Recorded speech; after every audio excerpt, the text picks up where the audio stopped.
ಚಿಕ್ಕೋಡಿ, ಬೆಳಗಾವಿ ಮಹಾರಾಷ್ಟ್ರದಲ್ಲಿ ಭಾರೀ ಮಳೆಯಾಗುತ್ತಿರುವ ಹಿನ್ನೆಲೆ ಚಿಕ್ಕೋಡಿ ಉಪವಿಭಾಗ ವ್ಯಾಪ್ತಿಯಲ್ಲಿ ಮತ್ತೊಂದು ನದಿ ಪ್ರವಾಹದ ಆತಂಕ ಸೃಷ್ಟಿಸಿದೆ.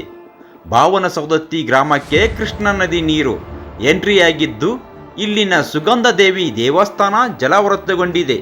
ಗ್ರಾಮದ 8ಕ್ಕೂ ಅಧಿಕ ಮನೆಗಳಿಗೆ ನದಿ ನೀರು ನುಗ್ಗಿದೆ. ಕಾಳಜಿ ಕೇಂದ್ರ ತೆರೆಯದ ಹಿನ್ನೆಲೆಯಲ್ಲಿ ಸಂತ್ರಸ್ತರು ತಮ್ಮ ಸಂಬಂಧಿಕರ ಮನೆಗಳಿಗೆ ತೆರಳಿದ್ದಾರೆ. ಪ್ರವಾಹ ಪರಿಸ್ಥಿತಿ ನಿರ್ಮಾಣವಾಗಿದ್ದರೂ ಕಾಳಜಿ ಕೇಂದ್ರ ತೆರೆಯದ ಜಿಲ್ಲಾಡಳಿತ ನಿರ್ಲಕ್ಷ್ಯದ ವಿರುದ್ಧ ಸ್ಥಳೀಯರು ಆಕ್ರೋಶ ವ್ಯಕ್ತಪಡಿಸಿದ್ದಾರೆ.